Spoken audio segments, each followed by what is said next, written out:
Carlos, ahí mi tocayo, eh, que llevan 3 años haciendo estas conferencias, que bueno, todo empieza, como dice la escritura, fiel en lo poco, ¿no les parece? Fiel en lo poco.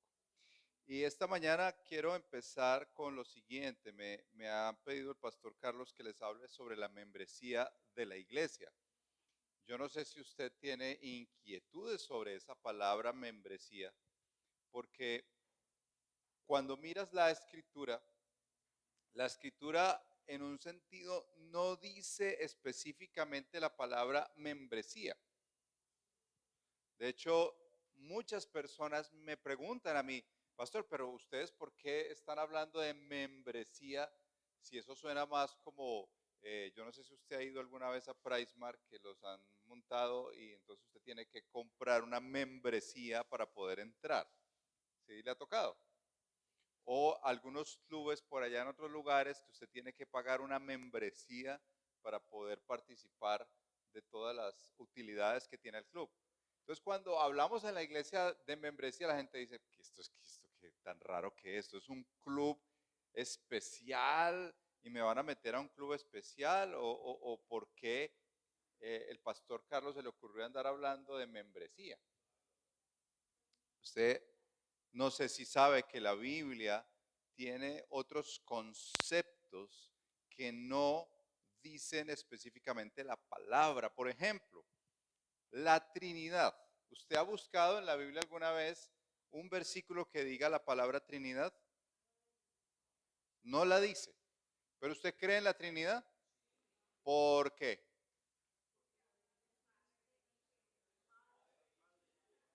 Porque es una realidad bíblica. La escritura lo presenta claramente en muchos pasajes, Padre, Hijo y Espíritu Santo. Entonces, usted no podría andar cuestionando a los pastores diciendo, ¿por qué habla de la palabra Trinidad si no dice la palabra Trinidad en la Biblia? Otro concepto, por ejemplo, es la encarnación. Si usted busca en la Biblia un versículo que diga encarnación, no lo va a encontrar, ni siquiera como nombre para mujer. ¿Pero usted cree en la encarnación? Por supuesto. ¿Por qué? Porque es un concepto de la escritura que se revela en Cristo Jesús. Entonces los pastores decimos encarnación y usted lo entiende. Decimos Trinidad y usted lo entiende. Le voy a dar un par más. Soberanía de Dios, para que no existe un versículo que hable específicamente la palabra soberanía. ¿Usted cree en la soberanía de Dios? Por supuesto, porque es un concepto de la escritura. O por ejemplo, liderazgo como lo entendemos hoy. Tal vez en la Biblia no aparece la palabra liderazgo, pero hay liderazgo desde el Antiguo y el Nuevo Testamento. Un último ahí, misión.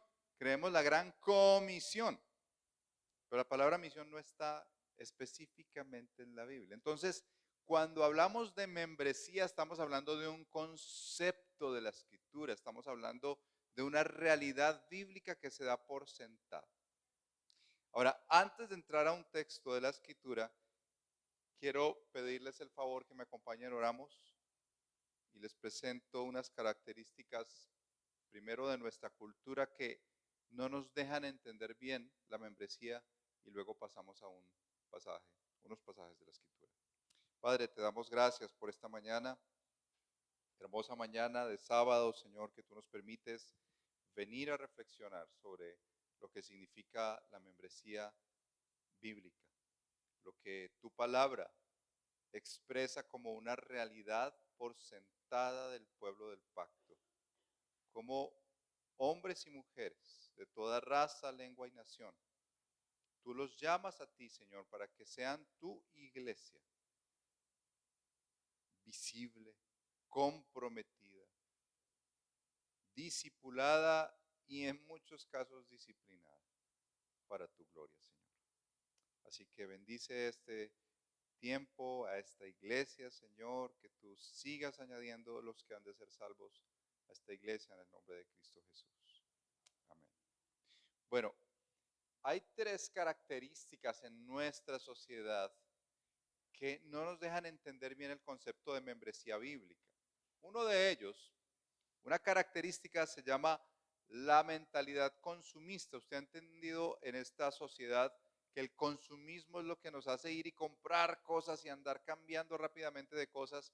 Por ejemplo, si el celular se está medio dañando, ¿usted qué piensa? Mandarlo a arreglar de pronto, pero es que me salió una promoción más barata. ¿Usted qué hace?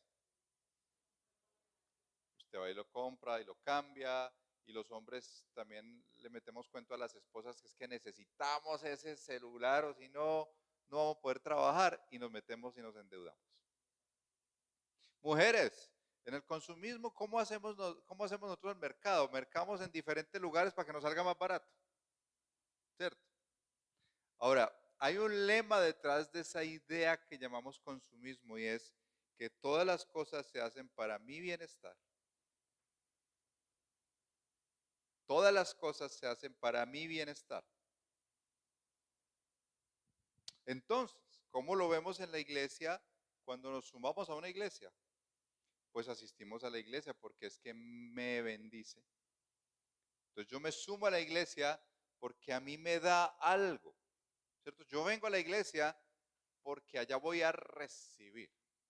Y no malinterprete, uno recibe en la iglesia, por supuesto. Pero la idea de ser parte de una iglesia no es venir a recibir solamente. Es mucho más amplio que eso. La mentalidad consumista te diría a ti, ve, yo voy a ir a esta iglesia porque la alabanza es espectacular. Pero voy a esta otra iglesia porque es que allá en esa iglesia tienen un grupo de jóvenes increíble. Y no, pues yo más bien entro a YouTube porque es que el pastor Miguel predica mejor que el pastor Carlos. Pues no dije cuál Carlos, ¿no? Y seguramente sí, pero Dios ha dado un pastor para su iglesia local. Esa mentalidad no ayuda porque en la iglesia nos conectamos más por las necesidades que yo tengo. La mentalidad consumista te ayuda a ver que tú te conectas con la iglesia solamente porque te da un beneficio. Y si no te lo da, va a buscar otra iglesia. El segundo aspecto es el individualismo. Aunque tú no lo creas, la frasecita típica que dice la ropa sucia se lava en casa es la frase que tenemos trazado los colombianos en nadie se mete acá. Nadie se mete acá. Eso implica muchas cosas. Uno, que yo no voy a compartir mi vida con otros. Estoy muriéndome, pero ahí muero solo. Sobre todo los hombres. Uno puede estar muerto, pero uno no llama al pastor, a otra persona para que me ayude. ¿Cómo así no? Los hombres somos muy orgullosos. Nos cuesta recibir ayuda, ¿no les parece? Entonces el individualismo se ve en la iglesia y me conecto con la iglesia de una manera como medio desobligante. Si el día está como lluvioso, no, yo qué voy a ir a... Pastor, está lloviendo. Si ponen partidito en la mañana, partidito de fútbol, y no digo de qué color, pues, no sé si usted es verde o rojo. Eso empieza a chocar porque es que no, la comodidad, yo prefiero estar en mi casa más tranquilo y no somos comprometidos con la iglesia. Realmente la iglesia se convierte en un lugar sencillamente para como quedar bien con Dios. El tercer aspecto es lo que se ha dicho que nada es absoluto, lo que se llama que todo es relativo. No sé si han escuchado eso, todo es relativo. Entonces, en la iglesia uno se encuentra con estos asuntos como, mira, qué pena, esa es tu verdad. Yo tengo mi verdad, tú tienes tu verdad. Pastor, ¿no? ¿Cómo así que hablar de absolutos sexuales hoy en día? No, qué pena, pastor. Es que tú estás desactualizado, esa es tu verdad. Yo tengo mi verdad. Ahí se rechaza la Biblia, se rechaza la verdad bíblica. Aunque uno puede asegurar que Cristo es el Señor y Cristo me salvó y va a volver por mí, en estos otros aspectos tal vez yo estoy entendiendo la iglesia equivocadamente, porque la entiendo como, bueno, para mi salvación, pero hay otras cosas que la iglesia es más bien retrógrada. Eh, de hecho, si Dios dice que es amor, ¿por qué no podemos aceptar una pareja del mismo sexo? Y ahí empezamos a luchar con qué es la iglesia. Entonces, eso es lo que la cultura dice. Es la iglesia. Espero me entienda. Es lo que la cultura dice. Un lugar donde yo voy a recibir para mí lo que yo quiero. Un lugar donde ahí trato de conectarme, pero prefiero mi propia vida personal y que nadie se meta ahí. Y un lugar donde yo voy y digo, bueno, esto sí lo quiero creer, pero esto no. Le doy un ejemplo más. Mi esposa estuvo el año pasado en un evento en la costa que la invitaron unas damas pastoras. Para ella fue muy difícil ir porque nosotros creemos que la mujer puede servir en todas las áreas de la iglesia, pero no creemos que tenga el rol pastoral, según la escritura. Primera de Timoteo 3, Tito 1, afirman que el llamado es para el varón, como cabeza, ¿cierto? Así como el hogar. Dios decidió que el hombre fuera la cabeza, así que pena hermana, su cabecita no funcione tan bien. Pero Dios quiso eso. Eso es un orden de Dios. Estuvo en la costa. Fue muy difícil porque ella dijo, a mí no me llamen pastora, llámeme hermana Janet. Bueno, muchas historias que vivo ahí. Algún día, si ella viene, les compartirá. Pero a la hora de un almuerzo, todas las mujeres llamadas pastoras la miraron a ella así como girándose hacia ella. Y ahora sí díganos aquí, ¿usted por qué no es pastora? Ella se sentía como Daniel en el foso de los leones.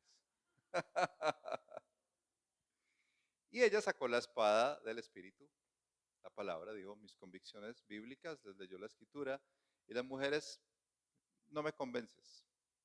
Había dos razones culturales. Una, muchas mujeres habían sufrido por hombres adúlteros y les había tocado vivir una situación muy difícil en la iglesia y casi que asumir la iglesia. Y dos, la cultura que les dice empoderadas, ¿cierto? Tenemos una mujer que dice que la mujer es una loba, pero eso no es la escritura, hermanas. Entonces, cómo te conectas con la iglesia debe ser a la manera como la Biblia dice, no de otra forma. Entonces, la membresía de la iglesia es tan importante entenderla.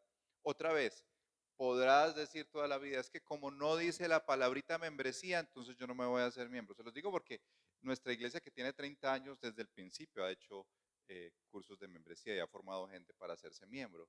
Y todo el tiempo nos viven diciendo, es que ustedes se inventaron eso, pero es que el redil del poblado se inventó eso, los rediles se inventaron eso, los de Estados Unidos se inventaron eso. No, Dios se inventó eso. Y les voy a mostrar por la escritura cómo es que, sin decir la palabra, la escritura misma entiende esta realidad bíblica y la presenta como algo dado, algo que es incuestionable. Hay muchas figuras en el Nuevo Testamento para entender la iglesia. Una de ellas, y voy a hablarles de tres, es el cuerpo. Vaya conmigo a 1 Corintios 12. Dice así la palabra del Señor desde el verso 12 al 27.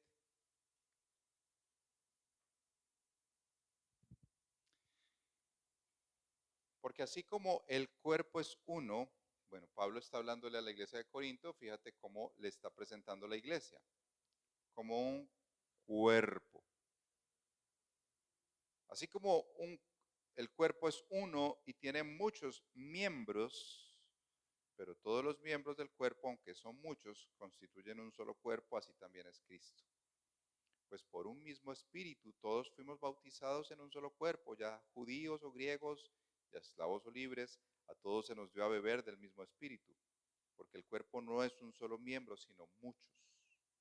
Si el pie dijera, porque no soy mano, no soy parte del cuerpo, no por eso dejaría de ser parte del cuerpo. Y si el oído dijera, porque no soy ojo, no soy parte del cuerpo, no por eso deja de ser parte del cuerpo. Si todo el cuerpo fuera ojo, ¿qué sería del oído? Si todo fuera oído, ¿qué sería del olfato? Ahora bien, Dios ha colocado a cada uno de los miembros en el cuerpo según le agradó. Y si todos fueran un solo miembro, ¿qué sería del cuerpo? Sin embargo, hay muchos miembros, pero un solo cuerpo. Y el ojo no puede decirle a la mano, no te necesito, ni tampoco la cabeza, los pies, no los necesito. Por el contrario, la verdad es que los miembros del cuerpo que parecen ser los más débiles son los más necesarios. Y las partes del cuerpo que estimamos menos honrosas, a estas las vestimos con más honra. Así que las partes que consideramos más íntimas reciben un trato más honroso, ya que nuestras partes presentables no lo necesitan. Pero así formó Dios el cuerpo, dando mayor honra a la parte que carecía de ella, a fin de que en el cuerpo no haya división, sino que los miembros tengan el mismo cuidado unos por otros. Si un miembro sufre, ¿qué pasa?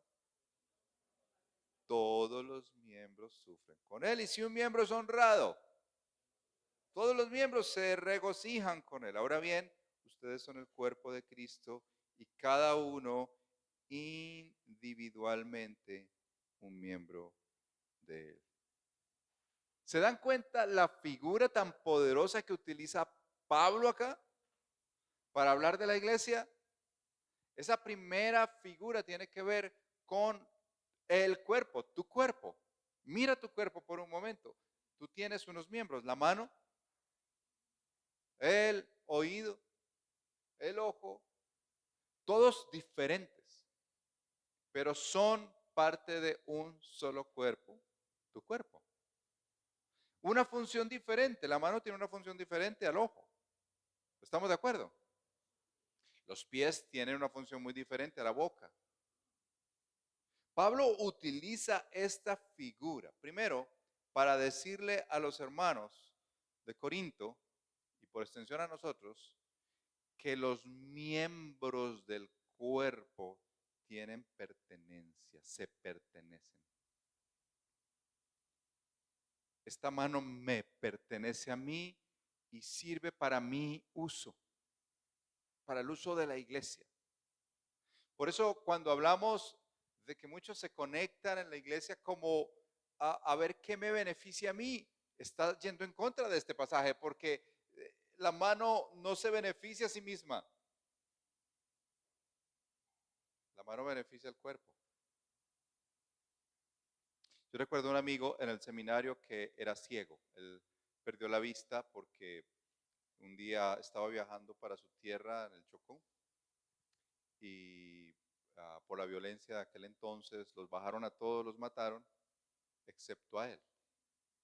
Él perdió la vista por unos disparos, pensaron que había muerto, pero pues Dios lo salvó. Y recuerdo, él estudió en el seminario conmigo, recuerdo una vez, estaba en Robledo, estábamos bajando por ahí, y venía un bus con toda su velocidad y literalmente yo no me había dado cuenta. Estaba como ahí distraído. Y mi amigo Alex me dice, Carlos, ciego él, ¿no viene un carro como con mucha velocidad hacia nosotros? Y yo lo miro y, claro, le dije, hermano, córrase porque casi nos arrolla. Él había escuchado algo que le estaba sirviendo a su cuerpo y le había advertido. Los miembros de una iglesia juegan un papel importante y pertenecen a este cuerpo llamado iglesia para su beneficio. No es el beneficio personal, es el beneficio del cuerpo. Si el cuerpo está bien, el miembro está bien. ¿No les parece importante eso? Entonces, primero, en este pasaje lo que nos habla Pablo es la pertenencia que tienen los miembros los unos a los otros. La Biblia da por sentado que hay miembros. Aquí no dice Pablo, hermanos, hagan una membresía para que ustedes sean parte del cuerpo, ¿no? ¿Y saben por qué? No hacían cursito de membresía aquel entonces. A mí me gusta decir esto porque la verdad es que vivimos en una época muy curiosa. Usted escucha, perdóname la expresión, si le gusta el vallenato o no, pero ve un vallenatero en televisión, Dios te bendiga, es cristiano. ¿Verdad? Ustedes han escuchado al presidente de Estados Unidos, Trump, que dicen que es cristiano. ¿Verdad? ¿Qué iglesia comprueba eso? ¿Qué iglesia afirma la fe de ese señor o de ese vallenatero? ¿Dónde un cuerpo local se ve beneficiado por estas personas? ¿No? ¿Dónde ellos son ojo, oído? ¿Dónde ellos son boca? ¿Dónde ellos son mano, pies? Ningún lugar. No pertenecen a un cuerpo. Pueden decir lo que quiera, pero solo un cuerpo sabe si pertenece o no. Y ese es un principio muy importante. Ustedes cada vez que ven a nuevas personas que se añaden al cuerpo de Cristo, son personas que están beneficiando al cuerpo de Cristo. Segundo aspecto ahí es la función. Pablo habla de la función de cada cuerpo y no sé si tú eres miembro de esta iglesia o no, estás viniendo a estas conferencias porque el pastor dijo vengan, porque tienen que venir y punto. Pero si eres miembro, ¿qué función estás teniendo? Claro que es tarea del pastor ayudarte a descubrir, según la Biblia, cuál función tienes. ¿Tú eres ojo para la iglesia? ¿Anticipas cosas? ¿Tú eres manos o pies para la iglesia? Manos que sirven, que ayudan, tal vez sí. Pies que llevan el evangelio, que sirven afuera. Tú eres boca que proclamas con libertad el evangelio. Todos somos llamados a proclamar el evangelio, pero hay personas que Dios levanta de una manera única como un pastor y otros más a predicar el evangelio. ¿Cuál es tu función ahí? En últimas, entre pertenencia y función, la tercera viene a ser importante y es que preservan la unidad. Usted no ve un cuerpo por ahí. Si usted ve un cuerpo desfigurado, no sé si usted ha visto en esos programas personas que engordan de una manera que no pueden ni salir de la cama. ¿Han visto? Usted ve un cuerpo así y usted, ¿qué le parece ese cuerpo? ¿Qué es saludable? ¿Mm? ¿Cierto que es un cuerpo enfermo? Bueno, cuando vea una iglesia muy grande que no hace nada, eso es. Un cuerpo enfermo.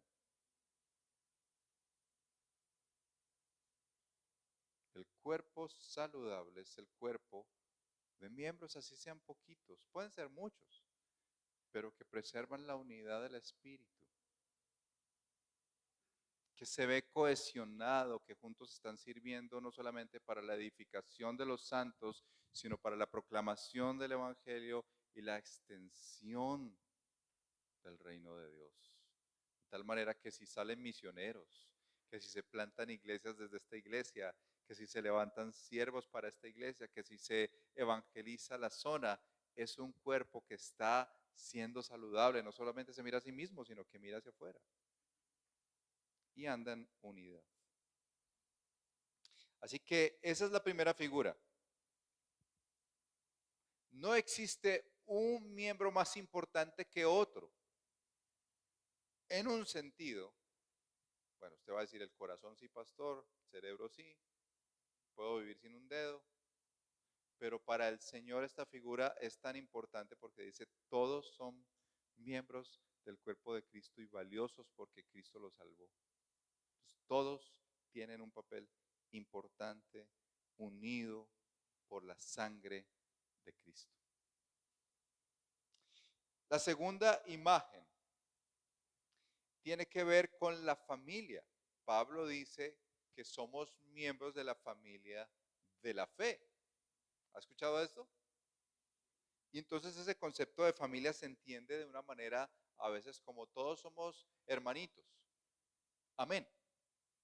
Y eso es verdad. Pero en una familia hay papás y hay hijos. ¿De acuerdo? Como en una familia de fe también existen los que lideran, los siervos que lideran y las ovejas. Mire, por ejemplo, Hebreos 13, 17.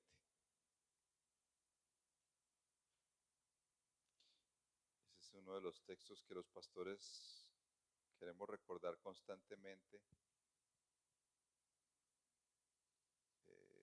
Me pegan las hojitas de... Chin, chin, chin. Hebreos 13, 17 dice así.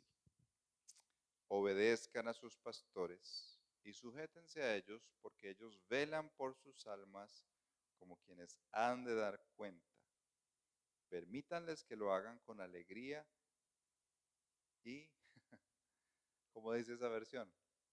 Sin quejarse, pues el quejarse no les trae ningún provecho. Aquí estamos hablando de el rol de los pastores y el rol de las ovejas. O el rol de los que juegan un papel de padres espirituales y los que son hijos en esta familia. Y esa figura es muy importante porque es algo que trae mucha paz a los pastores. Y quiero decir esto con toda firmeza y franqueza. Un pastor como el pastor Carlos está siendo responsable de las almas que visiblemente se hacen miembros de su iglesia. Les voy a dar un ejemplo de mi caso. Por la gracia de Dios, después de muchos años, nosotros tenemos 220 personas que son miembros de la iglesia. Hay gente que ha asistido a nuestra iglesia por 10 años, 8 años, 5 años, 3 años y no se quieren hacer miembros por muchas razones. Eso se lo inventó el pastor Carlos, eso no es bíblico, la Biblia no dice la palabra membresía, todas las historias que les mencioné al principio. Pero, y claro que predicamos el evangelio y si necesitan alguna ayuda y tenemos el tiempo que no le robamos a nuestras ovejas, les ayudamos. Pero si usted de una manera práctica le pregunta a Carlos Mendibelso, ¿a quién, cuando el Señor lo llame, por quiénes va a dar cuenta? Es por esas 220 personas. No sé si me entiendes. Por eso es algo tan importante y tan crucial. Porque las personas que vienen y participan, lo hemos hecho así, pues porque es más fácil hacer un curso de membresía que en nuestro caso dura 10 semanas. No es fácil estar 10 semanas cada domingo, 8 de la mañana, que tenemos escuela dominical, viniendo 10 semanas. Y al final hacer una entrevista con cada uno. ¿Por qué la entrevista? Todas esas cosas suenan como, pero pastor, es que ustedes, alguien me dijo una vez, es más fácil entrar al reino de los cielos que ser miembro del redil. Y yo le dije, ¿por qué? Porque imagínese que llega un día una reunión de miembros, una asamblea, y nosotros no hicimos la tarea de confirmar tu profesión de fe, que tú realmente eres un cristiano, que crees en la Trinidad, que caminas con la escritura, que entiendes dónde está la iglesia, que sabes por qué este ministerio está donde está. Y llegas a una asamblea y tú resultaste siendo unitario. O un testigo de Jehová. ¿Quién es responsable ahí? Así es, el pastor. Entonces, como en una familia, los hijos son responsables, claro, pero ¿quiénes son más responsables? En una familia de la fe, los pastores que Dios ha puesto son los que tienen una responsabilidad de ayudar a entender quiénes confirman ser cristianos y quiénes no. No todo el que me dice Señor, Señor, recuerdan el texto, entrará en el reino de los cielos, porque no es así, no todos. Entonces hacemos nuestra tarea, no es una tarea perfecta, pero el pastor que está bajo la autoridad de Cristo usa esa autoridad para confirmar con las ovejas quiénes son los creyentes de la iglesia. Le muestro cómo es. Nosotros hacemos un curso de 10 semanas, nosotros al final hacemos esa entrevista, después hacemos una asamblea y les presentamos Ahorita tenemos 10 personas en el curso. En febrero les presentaremos y es la asamblea la que finalmente decide recibirles como miembros. No somos los pastores al final. Los pastores nos podemos morir, nos podemos ir, puede pasar muchas cosas. La iglesia son sus miembros. La iglesia son sus miembros, no lo olviden. Por eso, si ustedes llegan a comprar un día una sede, no debe estar a nombre de un pastor, tiene que estar a nombre de sus miembros. Los pastores, otra vez, podemos fallar, podemos irnos, puede pasar lo que sea con los pastores, pero la iglesia son sus miembros. Los pastores jugamos un papel, como les leía, obedezcan a sus pastores, a que no se quejen tanto. Pero es muy importante entender este concepto, porque los pastores damos cuenta, dice ese texto, porque ellos velan por sus almas como quienes han de dar cuenta. Vamos a dar cuenta.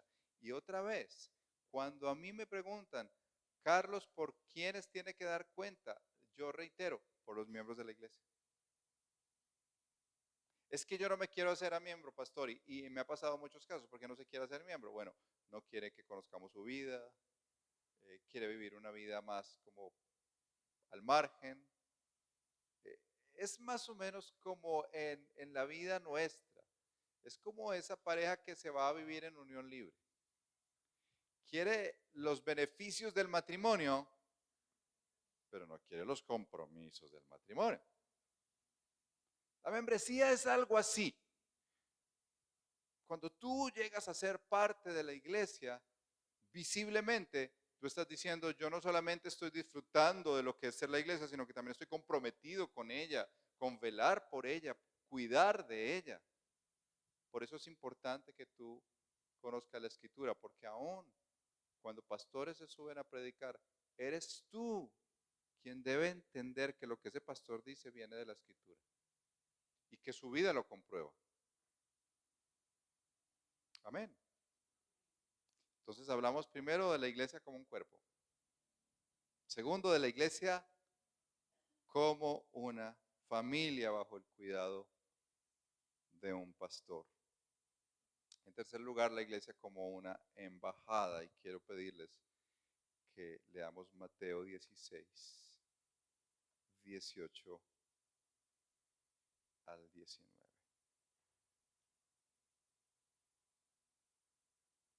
Dice así. Mateo 16, 18 al 19. Dámoslo ahí que lo tienen en la nueva versión internacional. Yo te digo que tú eres Pedro, el Señor hablándole a Pedro, y sobre esta piedra edificaré mi iglesia y las puertas del reino de la muerte, del Hades, no prevalecerán contra ella. Te daré las llaves del reino de los cielos.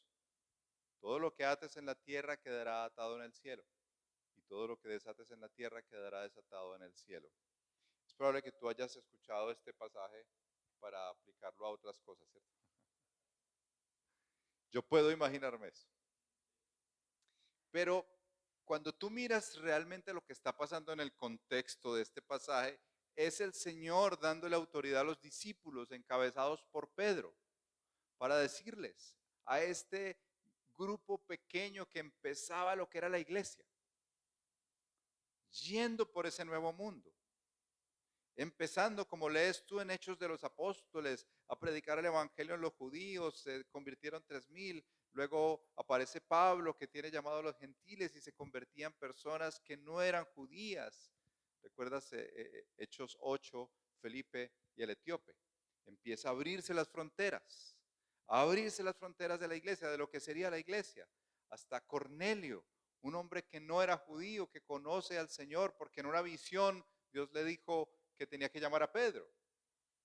Y te vas ampliando y extendiendo. Serás testigos en Jerusalén, Judea, Samaria y hasta lo último de la tierra. Pero, ¿cómo opera la iglesia en ese contexto? ¿Cómo funciona la iglesia en ese contexto? ¿Cómo un judío podía convertirse al cristianismo y llegar a ser miembro de la iglesia? Piensa en eso. ¿Qué tendría que hacer? Tenemos a Pedro, tenemos a Pablo, y a otros judíos que se convirtieron al evangelio. ¿Qué tenía que pasar? ¿Alguien que me ayude?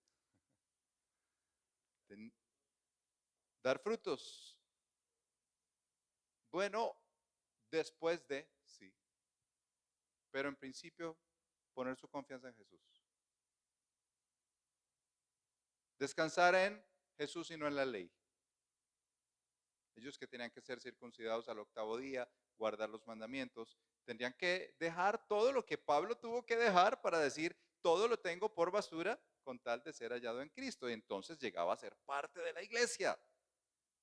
Mira, Pablo luchó por ser considerado parte de la iglesia, porque él era un perseguidor de la iglesia.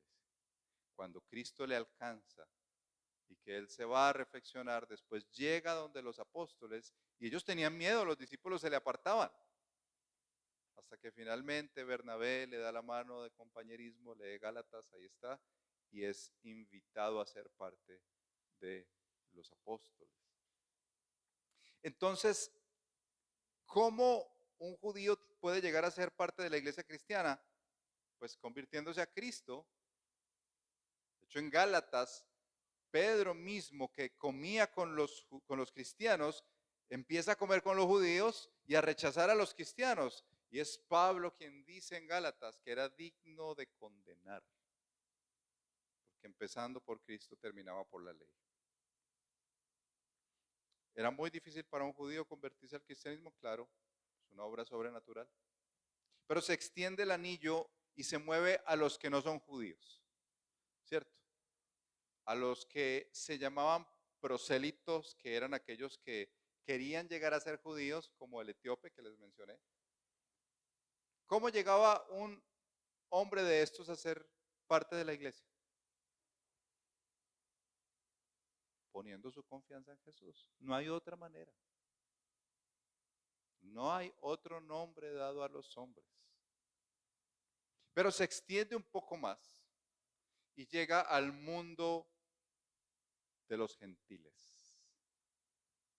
Todo aquel hombre o mujer que no era judío ni quería ser judío, de los gentiles. Entonces llega a las iglesias que nosotros hemos mencionado, llega a la zona de Filipos, llega a la zona de Galicia, ¿cierto? A Tesalónica. ¿Recuerdan a Pablo y sus historias misioneras al Dios no conocido y que les predicaba el evangelio a estas personas que tenían una mente más griega que judía? Imagínense que Pablo llegaba a un territorio en el que ellos creían que la poligamia era buena. Y supongamos que ese hombre que tenía 2 mujeres se convierte al evangelio. ¿Cómo sabemos que ese hombre realmente es cristiano? De Tin Marín, de 2. Primero tenía que confiar en Jesús. Y segundo, frutos dignos de arrepentimiento. Se cuenta que los primeros cristianos demoraban 2 años con una persona gentil. Entiende que gentil no es buena gente, gentil es alguien no creyente, alguien fuera de los judíos, en comprender si realmente era cristiano. Eso le llamaban el catecismo, eso no es católico, no me vaya por favor a lapidar.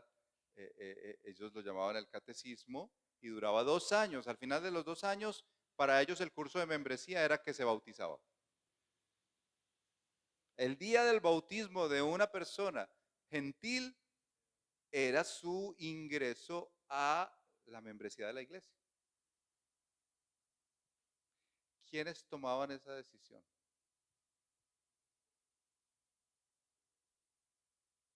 Los discípulos.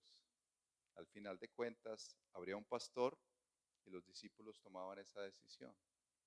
Pablo utiliza esta figura de que somos embajadores de Cristo,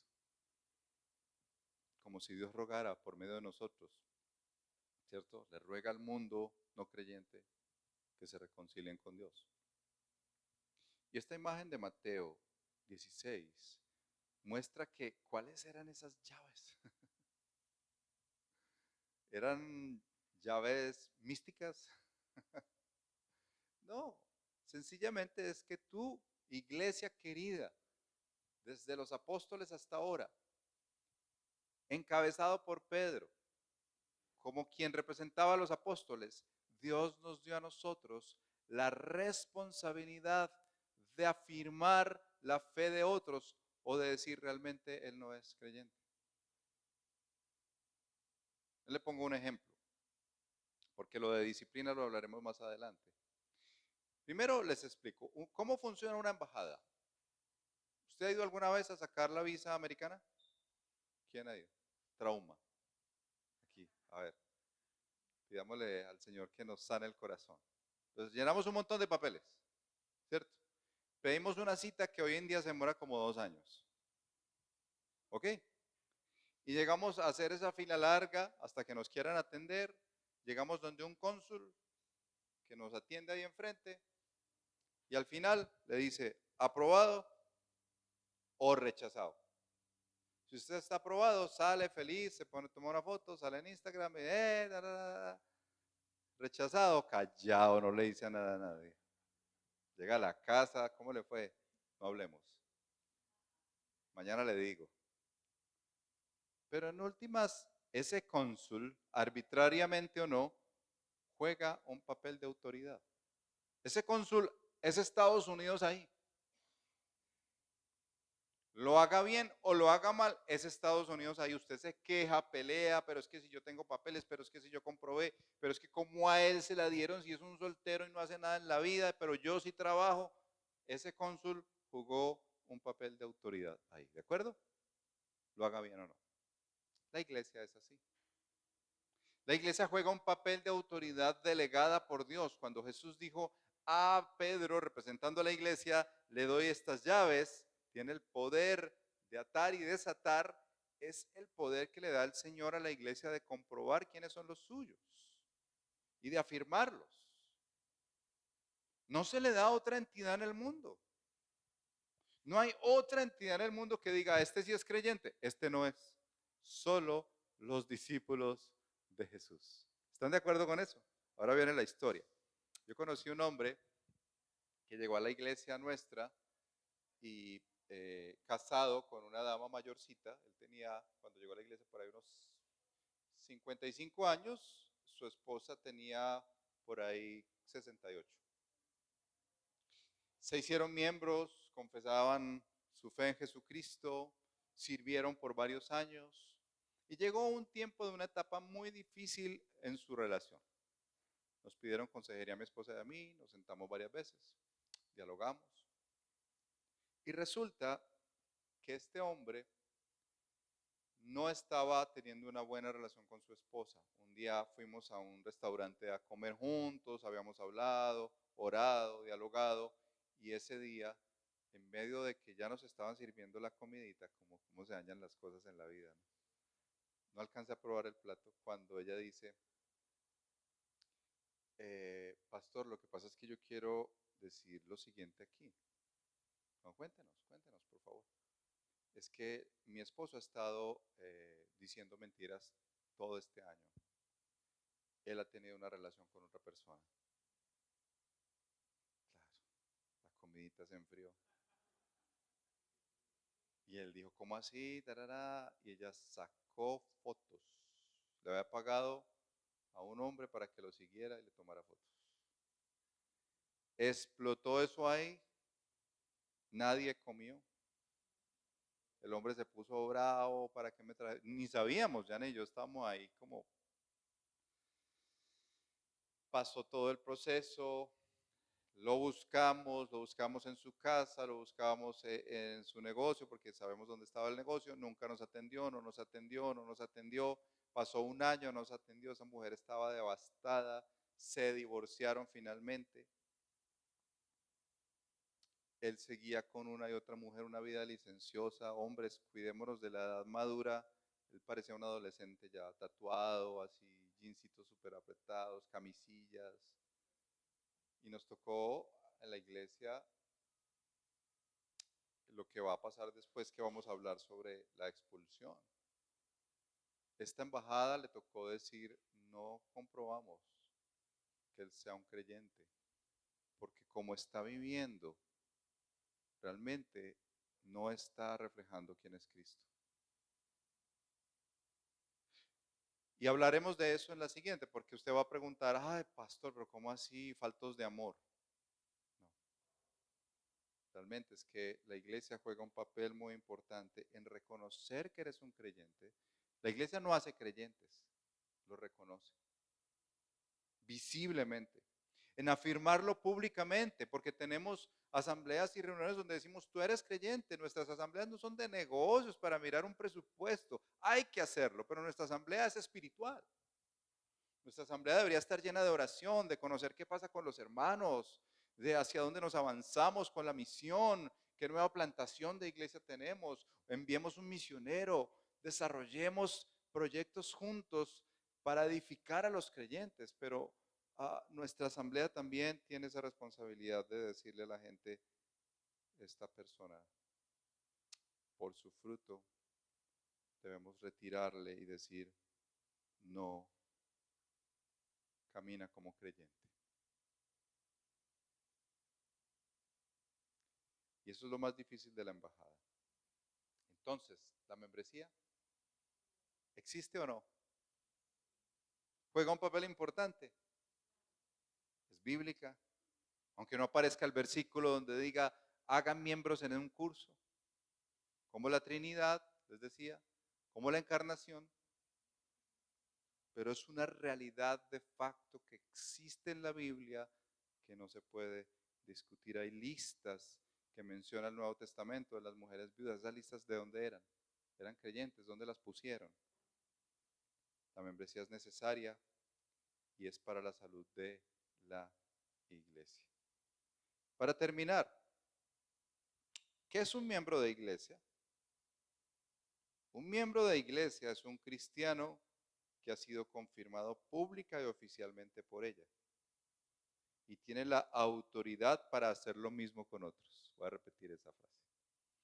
Un miembro de iglesia es un cristiano que ha sido confirmado pública y oficialmente por ella y tiene la autoridad para hacer lo mismo con otros. No nos unimos a la iglesia, sino que nos sometemos a ella voluntariamente. Una pregunta para que respondas tú ahí y oramos para terminar. Según lo que escuchaste hoy, según la palabra, ¿qué paso concreto debes dar? ¿Estás en el punto en el que estás luchando porque el término membresía para ti no aparece en la Biblia?